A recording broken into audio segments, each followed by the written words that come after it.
Welcome to another edition of the Boston Sports Brew. The Patriots tag Gostkowski and leave McCourty alone. Good move. NHL trade deadline has come and gone. Bruins don't make the big splash many anticipated, but they did make deals. Were they the right ones, and should they have made more? And after a 7-4 February, the Celtics go into March like lambs. They blow a 26-point lead at home to the Warriors before getting crushed by the Cavaliers by 31. How big of a deal are those losses? We'll break it down on this edition of the Boston Sports Brew. All right, Mattious, how are you this week? Groundhog Day, man. I am sick of snow. Like, it's unbelievable. I'm going to tell you something right now. I've lived here my entire life. This winter, I'm going to give Mother Nature the check mark. You defeated me this winter. But if you defeat me again, if you defeat me again next winter, I seriously might consider moving. I'm serious with this, Droz. I'm only Moving? In my 30s, but I don't know, man. This is nuts. Yeah, but how bad is it right now? It's not. I mean, I guess I'm saying that here in New York, it was, I don't know. It's been cold, and yesterday it was.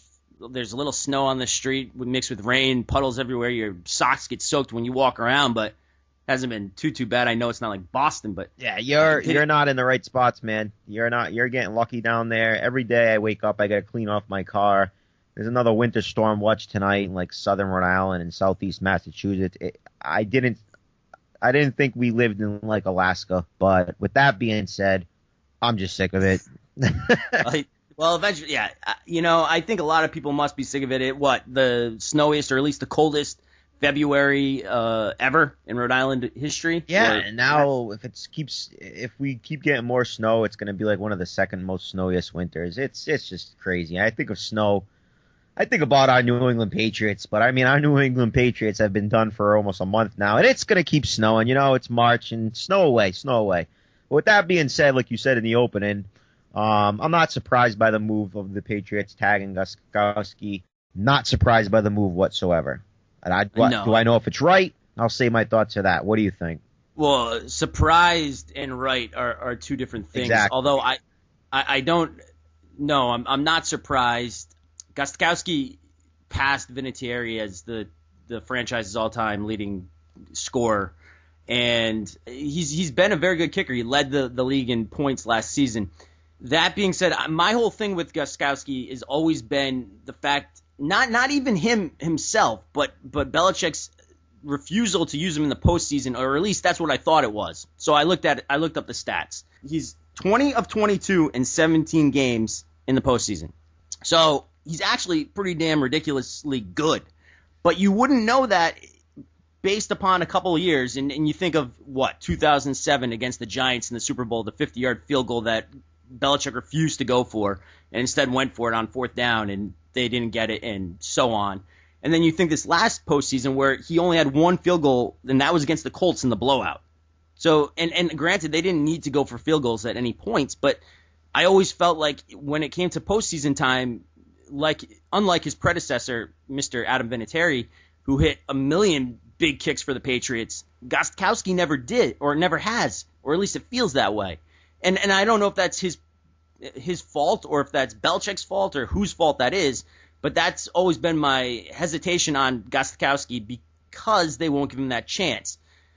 But looking at the stats, I mean, his numbers are good. He's averaging over a field goal a game in the playoffs, and he's only missed 2. So he hits what he kicks. He definitely has a great boot.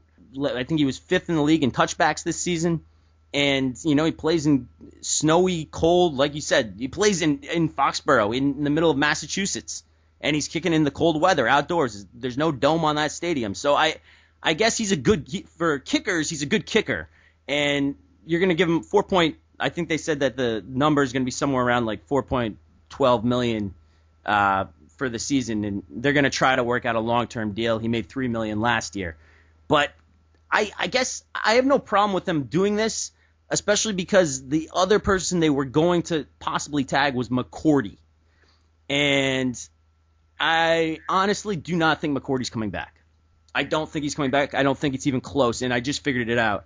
Last season in that playoff game against Baltimore when Duron Harmon made that pick in the end zone off Flacco, Belichick went off and raved about Harmon. and he never raves about one player, especially a player that's not that big, and he raved about Harmon.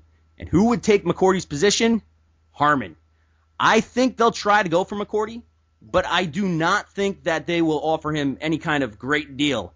He'll be lowballed, I'm going to say.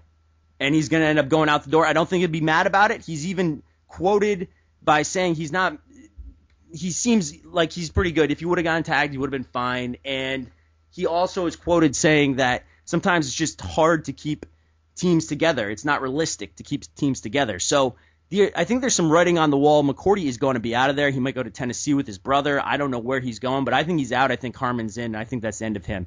I think Gostkowski was someone they thought they could retain or get a contract done with, so I think that's why they did what they did.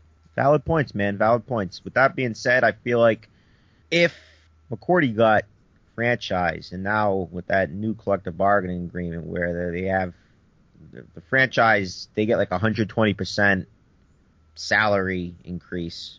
So you take the five best salaries, and then you get 20% more. So that's why Gostkowski's not going to be making, I think you said like $4.12 million, which doesn't make any sense. Yeah. That's all right, $4.5 million. So I don't have an issue with it because kickers last forever. He's been outside. You made a lot of good points about he's never really been tested. I think we can both agree that when you think of Gostkowski, the only thing that I think of is Belichick not using him in the friggin' Super Bowl. And that aggravates me because you never know what would have happened if he actually let him kick the 50 or 49-yarder.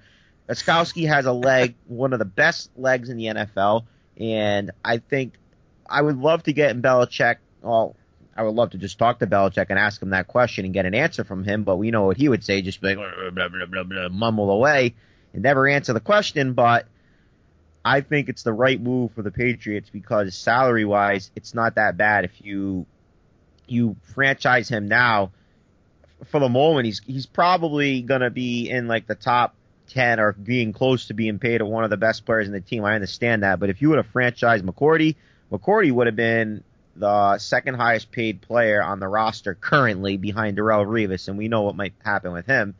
Yeah. So with that being said, that is Devin McCourty the best player on the New England Patriots?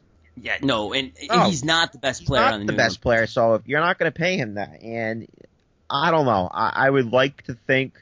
You think of like Patriot players and the leaders in the team, and you think of the guys like Will Fork, you think Mayo, you think you could even throw Ninkovich in there now, and you think of McCourty and Slater, like guys that Belichick loves.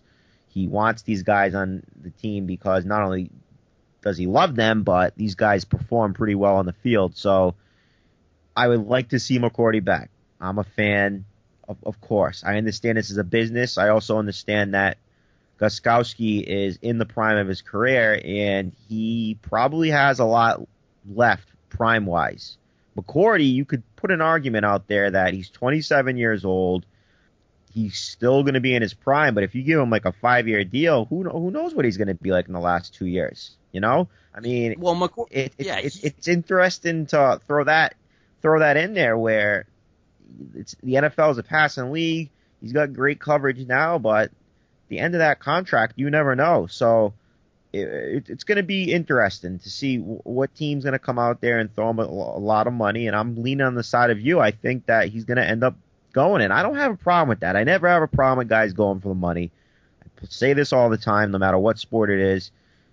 It's a business. You got to view it as a business, and you don't have a long life when it comes to the NFL. So you got to try to get as much as you can while you're there, and you're really not there for a long time. You have that contract, and McCourty's had his rookie contract now, 5 years and $10 million for a long time. Go, dude, cash in. If the Patriots lowball you, I am not one of those fans that believes, I hate you. You left because you didn't want to take our salary, and how dare you? No. You go, you earned it, and go for it. And right now I'm leaning that way. I think he's going to be out.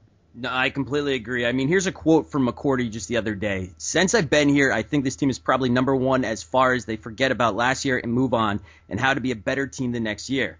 I think that's the reason they're successful year in and year out. They don't stick in the past, and they don't worry about a bunch of other things. They only focus on how to get the team better for the upcoming year. Obviously, I think it would be awesome if all our guys would come back and try to get another run at the Super Bowl. But I don't know how realistic that is. Yeah. And I think that says it right there. Yeah. I think it says it right there. He's pretty much saying, you know what? I'd like to come back. I'd love to come back. But I don't think it's going to happen.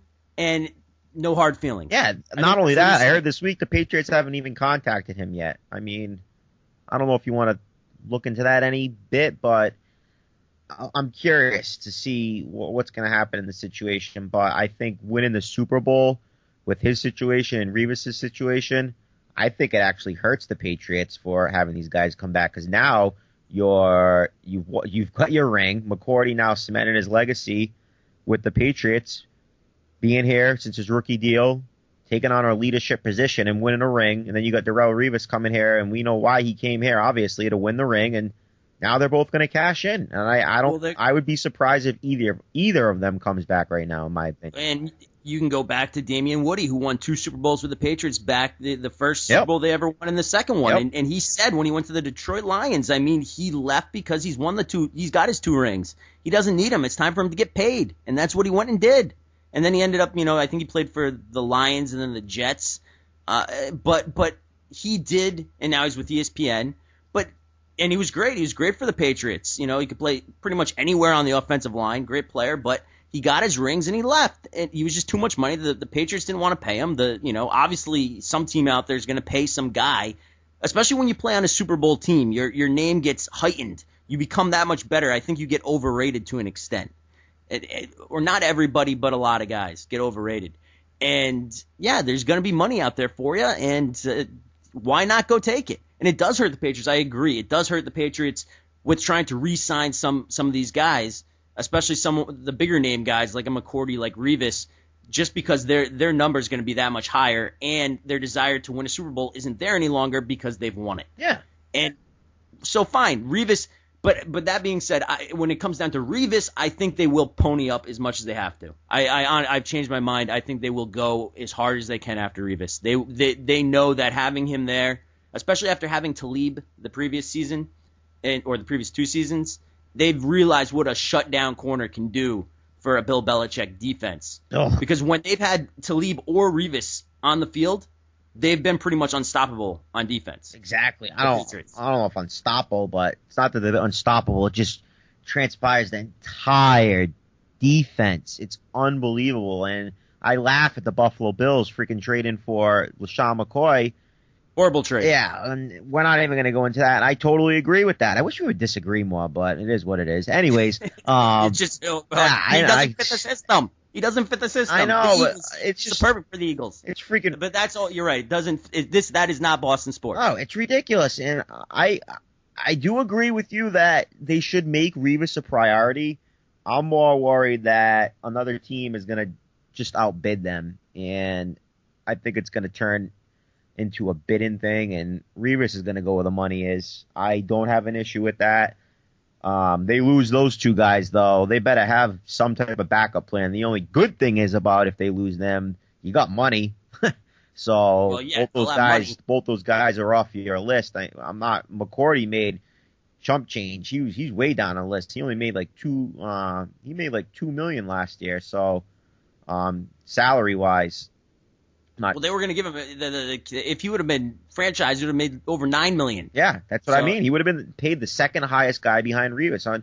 If he's gone, then it's highest. Yeah, it was. I'm not surprised they did it. The more and more you look at it, I would like to see McCourty and Revis come back. It's not like baseball. You can't just throw boatloads of money and say, "Well, it's not my money," and whatever.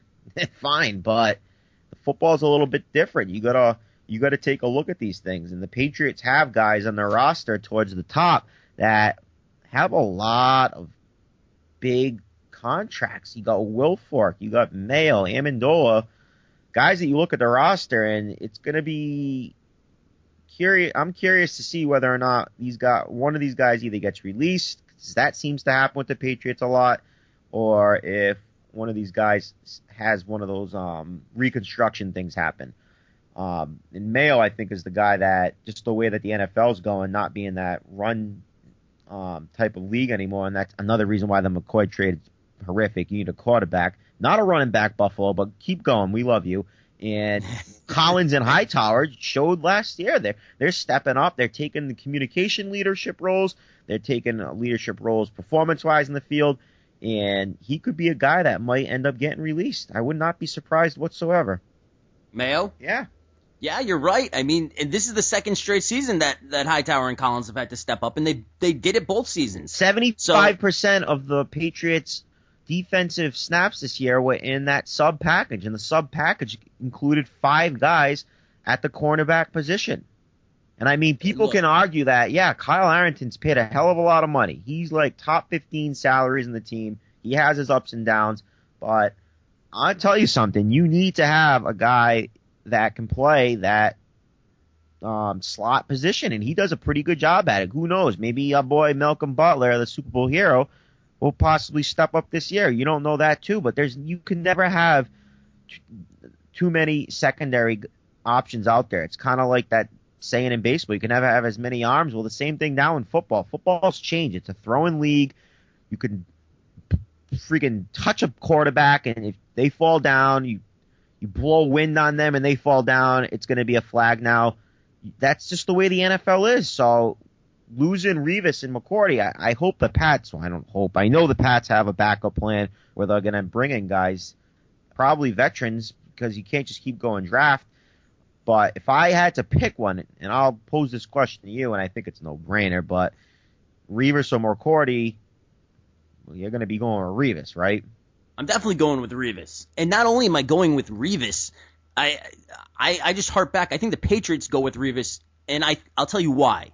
When you go back to the past 2 seasons, or actually, yeah, the not this year, not this playoffs, but the past 2 playoffs before this one with Talib, both times the Patriots against the Ravens and then against the Broncos, the Patriots were playing fine, were playing great pass defense until Talib went down. Second Talib went down, Arrington got thrown on the number 1 receiver on Bolden in the Baltimore game, and then on Thomas in the Denver game.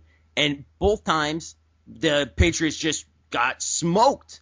So I think the Patriots know they can't win without this great corner. And Revis is proven to be the same as Talib in that case.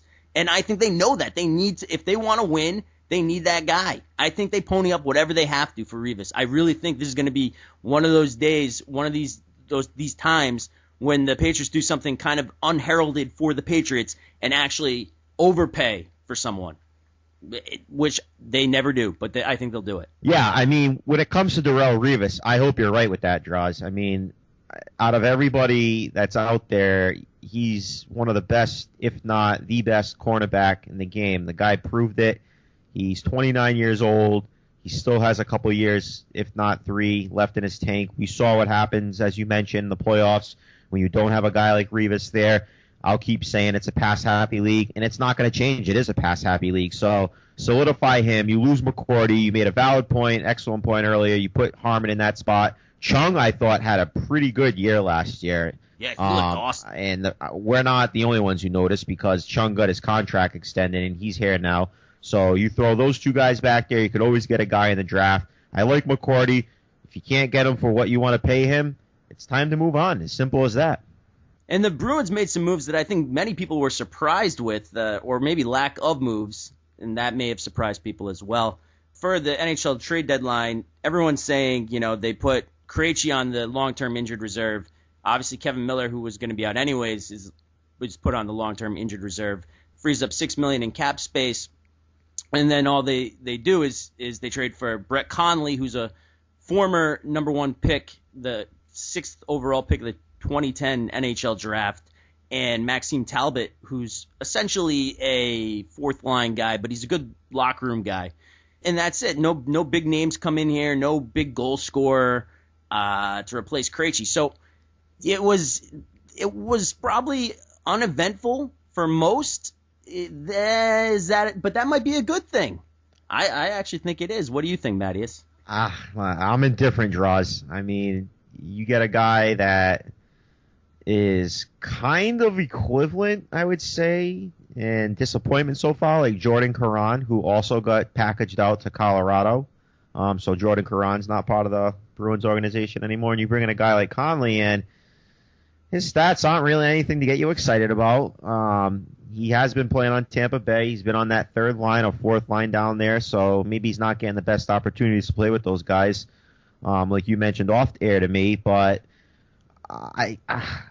maybe they think he's a plan for the future. Maybe Chiarelli saw the Bruins making some type of progress in the last couple of games and said we're going to stick with what we have. I'm not really sure what's going on in his head. I know as Bruins fans out there, a lot, and I've talked to a lot of Bruins fans, and they view this trade deadline as a disappointment, all the way to a huge disappointment, because they don't think they have what the Bruins. They don't think the Bruins have what they need in order to get into the deep playoff run that we're all hoping they go on. I think you do disagree on that, if I'm not mistaken, right? I completely disagree. Yeah. I think that this was great. First off, the team has come out and said they feel great that they didn't trade away any of their big pieces. Well, of course they do. Guys don't want to move. Yeah, but what that said that they came out and said now they want to play hard for Chiarelli. They want to play harder. Now, you could say they should have wanted that anyways. But the fact that they got everybody staying here, that means that the organization is putting the trust in the team that is presently constituted, that's been here, to do the job and get the Bruins in the playoffs and go on a Stanley Cup run. And I think they will. Like I said last week, I think they can win the Stanley Cup with this team. And Brett Conley, who unfortunately today fractured his right index finger and is going to miss 6 weeks, so he's basically not even an addition at this point. He's not going to be here. But Talbot's a good locker room guy. He can play on the fourth line. Maybe he's not really a Sean Thornton and is going to get in your face and start beating people up. But he's a good player. He's a good player out there. He's played well in the playoffs, and he's won a Stanley Cup with the Pittsburgh Penguins. I have no problem with Talbot coming in, especially for Caron. I think Caron's a disappointment. Watching him even in the past couple games, I don't think he looked that great on the ice. So I have no problem with that. I think the team is fine like I said, as presently constituted. I thought it was fine before the trade deadline. And even what makes this even better, or maybe at least somewhat better, if you like the fact that they didn't make many moves, is the fact that now Krejci, who was put on the long-term injured reserve, because they didn't use that money that was opened up by putting him on that list, he can actually come back now whenever he's healthy. He doesn't have to come back once they get to the playoffs. So he can come back April 1st. Yeah, and that's the good part about this. Hopefully the guys that they have now can step it up. They've won now 3 of their last 4. It's nothing to really get that excited about, in my opinion, because they haven't beaten the best teams, but they're at least winning. And we'll get to their past 2 performances in a second. But yeah, the guys that they have to step up. I'm happy that they didn't try to get like a big name a big top 6 guy, because in my opinion they need help on defense. They really do. Guys are not performing like they should. The Johnny Boychuk trade, we can go back, and everyone misses Johnny Rocket. And with that being said, I'm glad that they didn't go out and get that top 6 forward, because if they did, it's just the wrong spot. They need to go out there and get a defenseman. They need a top 4 defenseman, in my opinion. But now to the games they played recently, at the New Jersey game and then Arizona, both games I watched in their entirety, and I just thought the New Jersey game was going to turn into like the regular Bruins with having that lead and going to the third period. Normally the Bruins choke in the second period this year, but going to that third period, and I was like, my goodness gracious, here we go again. They were able to pull it out in overtime. And then Arizona, which is one of the worst hockey teams, they should have not even. Why the heck does Arizona even have a hockey team? When you think of Arizona, do you think of hockey? It's like, do people actually go there and watch the game? Well, we should watch out about that, because we got the Florida Panthers on our butts right now. So true. I mean, it's another team that probably, if you go by that, in Sunrise, Florida, the Florida Sunrise, Florida, we have the Florida Panthers on our tail. Good point, but 2 teams where you just wonder, like, why do they even have a franchise? When it comes to sports, I feel like one city that's missing out, and they have live, like, fans, Seattle. They're nuts in football. I know our show's the Boston Sports Brew, and our New England Revolution fans might agree with this. They might agree. They will. The Seattle Sounders. Yeah, they're amazing. They're following and soccer is crazy, and now they don't. And just for you Revolution fans, Sunday. We aren't forgetting Sunday. I know it's the opening game against Seattle, actually. So yeah, all you Revolution fans. It's crazy that Seattle doesn't have any more sports teams. But back to the Bruins, they play Arizona. They take care of business at home. They got a lot of home games coming up here. I'm pretty sure they got 3 out of the next 4 at home, including their next 3 are at home. Yeah, sure. If I'm not mistaken, it's Calgary, Philadelphia, and Detroit. Teams that they should beat. Teams that Detroit's tough. Detroit's tough, yeah, but it's at home. That's going to be a national game on NBC. It's a back-to-back too. It goes Saturday Philly, Sunday Detroit. Now I know they're both at home, but still. Yeah. They're both at home. They should take care of business. They're not. You know what? I agree. They should win those games. Yeah, they should win the next 3. I'm going to tell you that right now. These are games that they should win. If you want to get your mojo going, you need to get it going now, because after these next 3, they have like 6 out of the next 8 on the road, and it's going to be challenging no matter who you face on the road. So at home, you got to get your guns going and start connected, and hopefully these 2 wins that they got recently will get them going on the right direction. Yeah, and I thought that the thing with the 2 wins recently, the Jersey win and the Arizona win, and even going back to Vancouver, like I said before, and Chicago, the fact of the matter was the last 4 games that the Bruins have played, they have played hard, and that is the key. That's the key to the Bruins. They just need to outwork you, and that's what they do. The puck possession has been unreal. And they've been great. And even in the Jersey game where they almost blew it. Now, let's remind everyone, or I'm sure you all know, Nicholas Svedberg was in goal for the Jersey game. And he hung on there after that. They go into overtime. Spooner, great goal to win the game over. Once again, everyone with these top shelf goals. I mean, fantastic shot. But that was a great win in Spooner's first goal of his NHL career.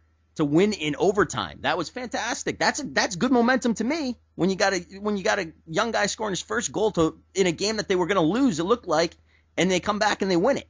I love it. Yeah, I mean, you got Pastrnak scoring a goal that game too, and he was the guy who got the assist for Spooner, and then you follow up that with the Arizona performance, and you got a goal and assist from Chara, Lucic, Bergeron, Marchand, and they all had a goal and assist. I mean, that's what's going to need to happen. The Bruins aren't built on scoring goals.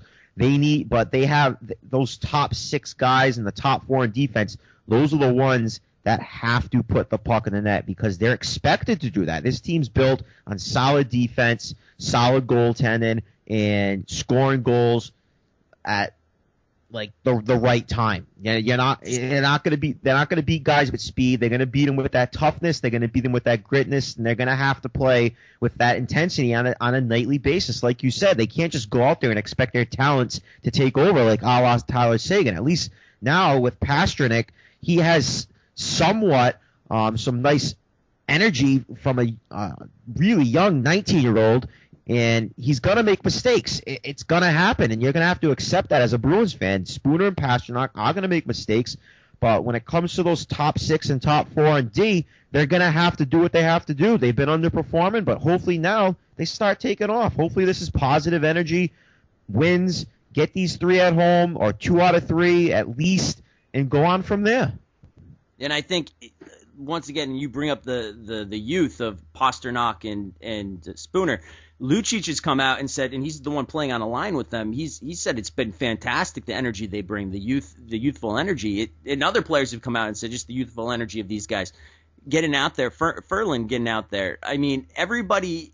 It's invigorating the Boston locker room, and that's huge. I mean, yes, there might be some mistakes along the way because they're young, and that's just the way it goes. But these other guys can pick it up in that fashion and not making the mistakes. Now, my one guy still is Dougie Hamilton, because Dougie Hamilton, offensively, I mean, he's a defenseman, but he's an offensive defenseman, just like Torrey Krug. And once again, in that Jersey game, he made a horrible turnover for one of those goals. I know exactly. A horrible turnover. Yep. And it always seems to me that Hamilton is the guy that does that. I don't get it. This isn't just this year. This is every year. every year since he's gotten here, he always has that one bad turnover. He can have a great game too, Mattious. He can be good all the way through. Like, puck possession, he's great. He's great on the power play. He's fantastic. And, he can cycle the puck. He'll shoot the puck. He can even get in on the net. But when it comes to just some boneheaded, knuckleheaded, like, brain farts, he's the master of them. So, I know. Do we really want to throw the age factor in there? I guess you could. I hate making excuses for players. Dougie Hamilton now is in his third year. He played 40-something games the first year. Last year he played in the 60s. You could tell last year that he belonged. This year we know, obviously, he belongs. It's not even a question. But you're right. He does make some bonehead maneuvers. And I think it's just that I really am going to factor up. Maybe it's the weak way of helping him out and sticking up for my boy Dougie. But 21 years old, I don't know. You know what? Screw it. Dougie, you shouldn't be making those mistakes. You've been playing hockey for a while. I don't care if you're 21. You've played over 160 games in the NHL now, not even including playoffs. So, yeah, you're right. He's making those stupid maneuvers. You can make those maneuvers, and that's why, back to my point, they needed to bring in a guy who's a top 4 defenseman. Hamilton, Seidenberg, Chara. All right? After that, yeah, it's borderline on a top 4 defenseman. It really is. Well, McQuaid's pretty good. No, McQuaid sucked recently. I don't know. No, McQuaid has not been. He is not a top 4 defenseman. Either is Torrey Krug. Both those guys. Well, Krug's not really a defenseman. Well, he is a defenseman. He's an offensive minded, and he's not good on the defensive side of it. He really isn't. He's like 5'9". He's a little bit taller than Mattious and Droz. Doesn't really have a lot of build to him. He's not really that good on the defensive side of it. On the offensive side, yeah, you can make that case. Hamilton, though, he keeps putting muscle on. He's already got the size. Oh, he's huge. He's huge, but I don't even know. He might be close to 200 pounds. As with that size, you want to get like 220 at least, and that's what worries me about him, built-wise for the long term. But they needed to get that top 4 if they were going to go out there. They didn't go out there. They're going to stick with what they have, and I'm going to stick with my prediction that they make to the playoffs and they lose in the first round.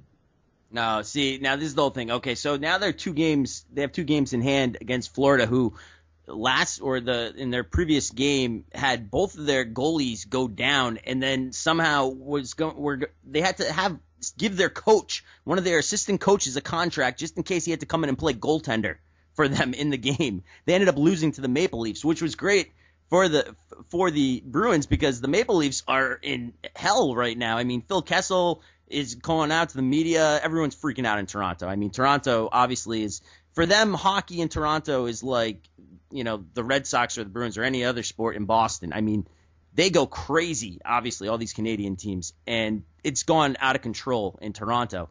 So for Toronto to even get a win is fantastic, especially against the team that's trailing the Bruins. And now the Bruins have 2 games in hand against Florida, over Florida, and have a 2-point cushion over them. So I like that. That's good. On the other hand, the Bruins, I do think they're going to make the playoffs. I've already said that. You think they might win the Stanley Cup? You're drinking that cuckoo juice again this week. No, I think they can win the Stanley Cup. Why can't they, Mattious? They have the team. Look at the Los Angeles Kings. They're not even in the playoffs right now, and I'm pretty sure they'll make it. And they're pretty much the same team that they had last year. They won the Stanley Cup. It doesn't matter how you play in January and February. It's just like Belichick says in football. It doesn't matter how you play in September, October. It's November, December, January. That's when you got to get it. It's coming time for the Bruins to get their roll on, get the groove on. And this, I think they're going to. I think they've shown it. Even I know you could say the competition hasn't been great in the last 2 games, but they played Vancouver and they played Chicago in the games before that, and they hustled and played. They outplayed Vancouver. I said that last week, and they crushed Chicago. They've been playing hard for the last 4 games. I think they continue that way, and I think that's the recipe for their success. And I think you bring in Talbot, that just adds another forward to the mix to help him throw around. He's supposed to be a locker room guy. He's won a Stanley Cup. He's played in quite a few playoff games. I mean, I like Talbot. I actually think it's a great signing, a great trade, much better. He will be much more valuable to the Bruins than Jordan Caron would be this season. So I love Talbot coming in, and I feel like all these other players that are on the Bruins. I mean, who's gone? Sean Thornton's gone. who else? Who else is gone? Who else is gone from the team? Johnny Boychuk from last season. Boychuk, yeah, Boychuk. They had to get rid of Boychuk. Okay, fine. Well, Two they guys. didn't have to. Well, they kind of had to with the way the cap space was going. They didn't have much of an option. When that trade went down, they had to make some kind of deal. They had to open up some room. If I recall, when Boychuk got traded, they didn't think they could re-sign him.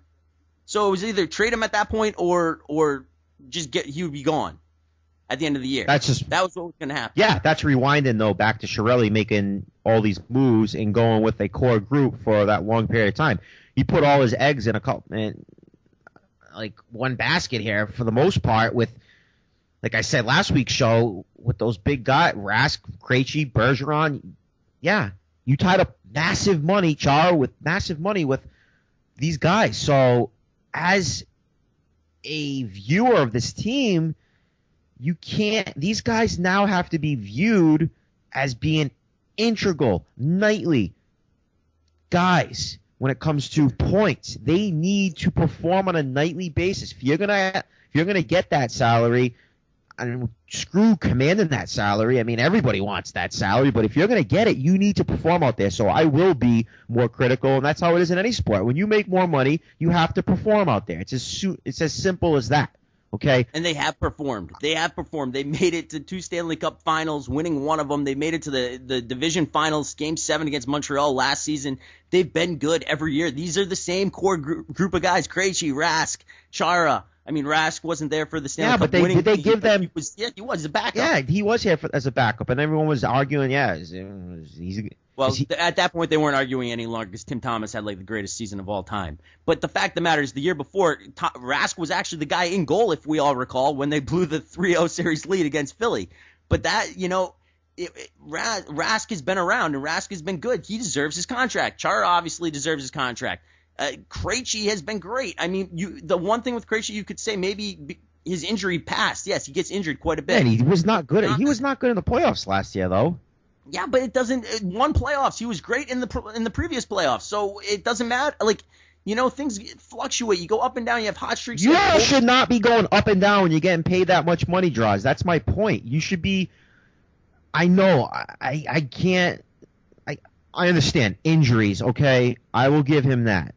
I get more aggravated as a fan watching them, and he's not doing anything in the playoffs last year. Yeah, I know it's only one playoffs, but I don't. Fine, you were healthy last year. You gotta do what you gotta do, and that's be a playmaker, and that's okay. His role in this team. And you gotta look at that as a critical viewer and say, yeah, he's not performing as well as he should. Okay, fine. So he didn't in that playoffs, but let's also remember. Let's go back to the year where they blew that 3-0 series lead against Philly. That was when Krejci went down. Krejci killed that. That was the year before they won the Stanley Cup. Krejci was killing it those playoffs. He got injured in that game after the game that they won, the third game there, and then they lost 4 straight and were knocked out of the playoffs. In the year that they made it to the Stanley Cup 2 years ago, he was awesome in the playoffs. All right, he's done well. I'm not debating that. He has done well. Key word there, has done well. Going forward, it's gonna be. I'm curious to see whether or not these guys continue to perform the way that they are in the past. They have huge contracts. I am not a guy who likes huge contracts, no matter what sport it is. I feel like it could possibly make them get complacent. That's just one thing we could go with. I mean, it's really tied Chiarelli's hands now. It has. You cannot deny that. He put all his eggs in one basket, like I said before, and it's going to make it hard for him to bring any more players. He's gonna have to be strategic with it. I mean, he's failed with the Sagan trade. That's obvious. Okay, so fine. That trade, I'll agree. But I don't think that they failed with anything else. I don't think they've done anything else. Chiarelli's been great. He tied his hands with Boychuk, and because of it, he had to trade Boychuk because of the cap. I will give you that. I understand that. He had to get rid of him because he put himself in that position. And let's not deny it here. Chara's played okay this year. All right. He's been out. He got hurt. He was out for a while. I'm more disappointed in Seidenberg more than anything. He's been there the entire year, and that guy, he has not had a good year. He really hasn't. He's aged, and it has shown out there. And not only that, his production. You looked at his stats. he hasn't really done too much. And you don't expect a lot of the defensemen, but out of there for 60 games and you're on a top 4 defenseman and you got 11 points? Seriously? I don't care too much about points from defensemen. The point, he's getting better as time's going on this season. He's playing harder. He's coming back from major knee surgery. He's not, he's over 30. It's going to take a little bit of time. I think he's getting there. He's been out there every game. I think Seidenberg, like everybody else, has played a lot better in the last 4 games. I see them on the uptick. I think it was Dougie Hamilton, actually, who did say, we saw what happened last year. It was him or Lucic who said, we saw what happened last year when you win the President's Cup and you're playing great in January and February, and then you get to April and May, and you don't have your best hockey, you get knocked out and nothing matters. Nothing matters what happened in January and February. Well, guess what, Mattious? We're just through January and February. It's March now. It's a new season. It's time to play. Let's see if they can do it the opposite way. I used to say this about the Red Sox all the time. They start off the season, they'd be in first place going into the All-Star break, then they'd lose about 15 straight, and the Yankees would overtake them. The Red Sox didn't make the playoffs. This is back in the early 2000s, maybe the late 90s. But that's the same thing right now. Save your best hockey for the end, and that's the teams that win. Who's got the hot goalie? Well, guess what? The Bruins can have one of the best goalies in Tuukka Rask. And if he's hot when it comes time, watch out everybody, because the Bruins can be coming. And these guys have playoff experience. They know how to win.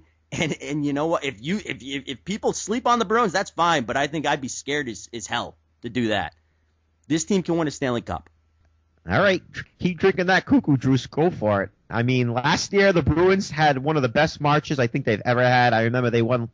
They just, every day, I woke up every other day, it was like, win Bruins, win Bruins. And they were killing teams left and right, if I'm not mistaken. And they lost like they might have lost anywhere from like 1, 2, 3, three the most games they've lost last year. It has to be.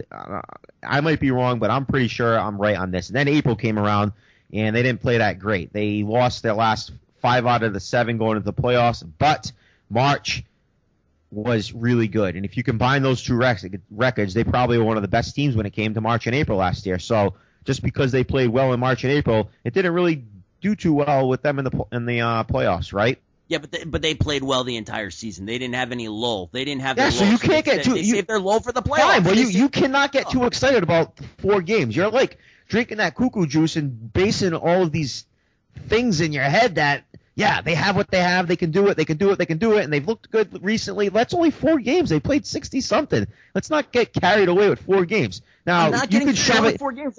I'm getting carried away with a team that in the past has been to 2 Stanley Cup Finals and has been in the playoffs the past 7 seasons. Yeah. I'm getting carried away with that team. Okay, I'm seeing that team. You're really seeing that team? Yes. For what, 4 games, and now you're going to get all excited out of 62? I saw it. No, because I saw it earlier in the season too. Before the All-Star break, they were playing like this. They have it. They've shown it twice now this season that they have the ability to do this. Yeah, they've shown it twice. Twice out of how many times? Like, I know there's stretches in sports where, like you mentioned in baseball, same thing. You're going to have your ups and downs, but I just feel like this year there's more downs than ups. They had that winning streak where they won like if I'm not mistaken, in January they won like 8 or 9 out of 10, and then February rolled around and they were atrocious. And I mean, yeah, it's March now. Okay, we got to see what they can do in March. I think it's been an up and down season this year, and because it's been an up and down season, I think it's going to continue to be an up and down season. And you can't be up and down going into playoffs. You've got to be consistent. Will they be consistent? You think so? Mattious doesn't think so. End of story. Celtics time. The Celtics, they've been pretty consistent. They had a great February, by the way. They 7-4 in February. I think that was their first winning month in like over maybe 2013, November, December, something like that. So it's been a long time, and they have a winning month. They've played well, and then it may be unfairly to say they lose to the best team in the league, the Golden State Warriors. After having a 26-point lead, they blow the lead and they lose it. And that was at home. And then they lose to the Cavaliers, and LeBron James passes Ray Allen for, I think, 21st on the all-time scoring list. And they lose that game badly, 31 points maybe, something. It was horrible. But they're still in the playoff hunt. Isaiah Thomas, our newly found favorite guy in Boston, he was named the Eastern Conference Player of the Week the previous week. So... And he's been fantastic. it seems like everyone's been fantastic. If you look at a Celtics box score recently, it's like you go down the line. Everyone, you got 10 points here, 11 points here, 15 points here. Everyone seems to be contributing. It's quite an interesting team. I mean, and besides the game against Cleveland, because that game was really bad. I'll even say the game against Golden State's not that bad, even though they lost by 20. I mean, they lost a 26-point lead. I'll say that wasn't that bad because that's the best team in the league. I'm surprised that they had a 26-point lead, even at home. I don't care. That's impressive for a team filled with sixth men, as we've been saying, and Isaiah Thomas, I guess. Yeah. So I'm loving. I still think it's pretty good for the Celtics. I think the future is rosy for the Celtics. Yeah. I mean, unlike Chiarelli, I feel like our boy Danny Ainge has set the Celtics up with enough draft picks, enough cap space that they will be ready to go, okay? And I'm curious to see how they're going to bounce back tonight at home against Utah after last night. I've been watching the Celtics more in the last month, and they've been doing a pretty good job. I watched that Knicks game where they beat them. Charlotte was a little bit closer than I thought it would be, but it was like a playoff atmosphere in there. Jay Crowder dropping threes left and right. Then the Golden State game, my brother was over. He didn't want to leave. I mean, he kind of felt bad. His wife was here. It was snowy out. He missed the end of that game, but I don't care what you say when it comes to that. 26-point lead draws. I know it's the best team in the NBA. Figures my luck. I put it on. They're up by like 20, and we keep watching it.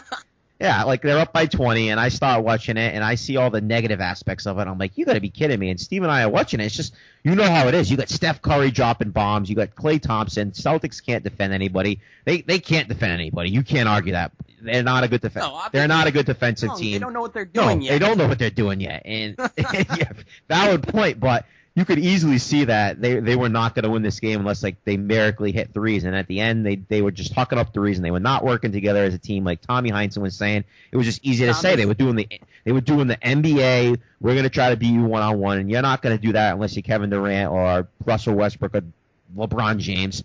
So with that being said, I was one of those fans who, if you look at the score and you didn't watch the game, you lost by 5. That's not bad, but no. You don't blow a 26-point lead. I don't care if you're facing the worst team or the best team. You cannot lose that game. They lost that game, and they followed it up. You got Cleveland at Cleveland, and Cleveland themselves, and I said this to one of my buddies I was talking to.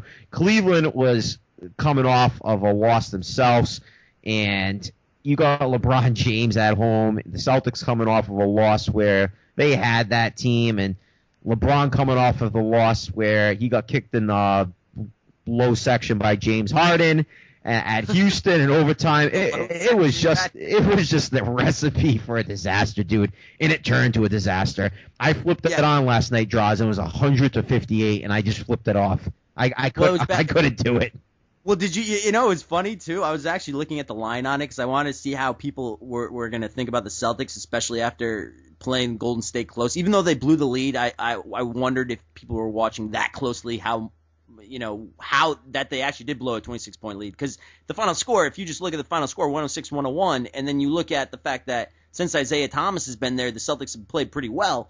The line for that game was 11.5, and it just kept dropping and dropping and dropping, and everyone was putting money on the Celtics. It got to 10. Yeah, they covered. They did cover the game. I mean, it wasn't even close with that retrospect. No, Cleveland covered. No, Cleveland covered. The Celtics had it 10. I'm talking about the Cleveland game. Yeah. So because of everything that happened, people were putting all their money on the Celtics. The line went from 11.5 minus 11.5 for the plus 11.5 for the Celtics, goes all the way to 10 in 2 hours, and the Cavaliers just smoke the living whatever. Yeah, exactly. If you looked at if you tried to read the fortune cookie beforehand, I mean, you could see this coming. Like you said, after the kick and LeBron and all that stuff, and the horrible, the tough loss and all that kind of stuff, you knew that the Cavaliers were coming. Yeah, the kick in the low section on LeBron James was not very nice by Harden. And you look at this in the schedule after those games where the Celtics won. Yeah, Golden State at home at Cleveland. Loss immediately, but this is why we play the games. This is why we, as sports fans, love it, because you never know what's going to happen. That Golden State game was entertaining. I classified it as a disappointment, and then you go into Cleveland.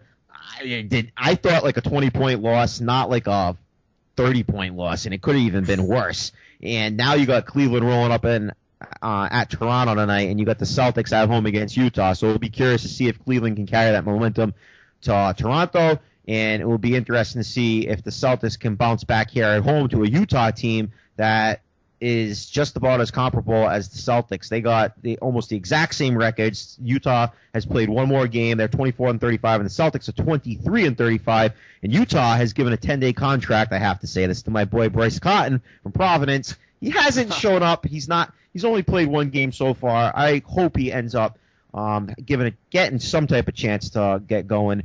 Not against my Celtics tonight. Sorry, Bryce. But with that being said, yeah, the Celtics, they're in a better position moving forward than the Bruins. They have those 6 men. I like what I've seen out of Isaiah Thomas, but he needs another guy out there at that guard position. I saw Marcus Smart throw in some amazing shots against Golden State. I was very impressed by Smart.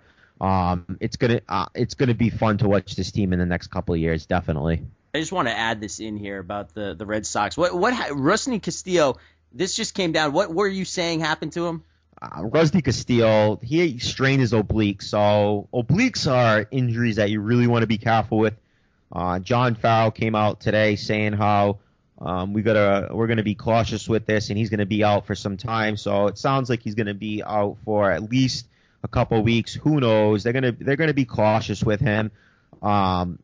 We talked about our Red Sox. Everybody knows here on the Boston Sports Brew that Droz and Mattious advocate towards Mookie Betts for numerous reasons. They threw money at this guy, just like they did with Moncado, and that's another story. Like that, this is messed up with these guys busting their butt here in America, and they come through the draft and they get paid like nothing. And then you got Castillo and Moncado coming in here. We'll save that argument for another day. But yeah. With that being said, Castillo's out. He's hurt. It looks like Betts is gonna end up obviously holding the edge because he's gonna be ready to start the year. So, like we said with that outfield of conundrum that's out there with Craig and Victorino and Betts and Hanley, guys are gonna get hurt. We didn't think it would start this early, but here we go already. Mookie Betts has the head of Castillo, and he's moving ahead. We'll see what happens. Race. Good. Well, that's what I want. I know you love Mookie. I love him too. Run, Mookie, run! Get ahead of him. Exactly. Get ahead.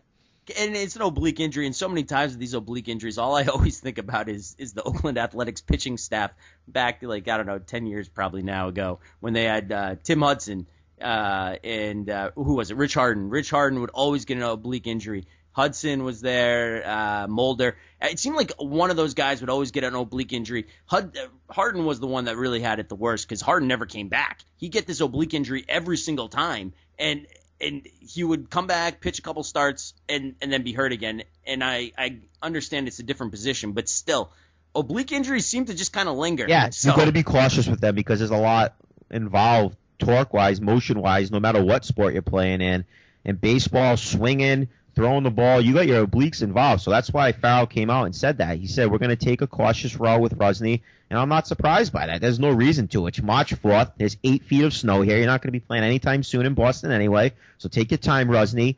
Come back and do whatever you're supposed to do, whatever that is. I have no idea. Yeah, we don't know what that is. But no one's ever made that clear what he's supposed to be. We do know that you make over $70 million. And we're both jealous. Yeah, we're both jealous. We're definitely jealous of you, Rusney. So get out there and play some ball when you do. We hope you do well if you do end up taking the job from Mookie or whoever you get the job from. But no one's going to take the job from us here, Mattious. So that's always a nice thing at the Boston Sports Brew. Never. No one's taking our job. Not you, Rusty. Nobody. Not you, Moncado. You get more. You get $110 more million than me and Droz, but you're not taking our jobs. This job is ours. Nobody else can have it. Too bad. Once again, everybody, thank you for listening to the Boston Sports Brew. As always, hopefully the YouTube thing has been working out and everybody's been able to listen and just click the link and not have to download it anymore. We tried to make it a lot easier with that. And we also appreciate all the Facebook likes. That's been fantastic, going to our Facebook page. And also, don't forget, check us out at Twitter, the BOS Sports Brew, BOS Sports Brew, hashtag BOS Sports Brew. At BOS Sports Brew. At BOS Sports Brew. That's all right, Droz. I got the technology, buddy. You just handle this. Yes. Well, thank you.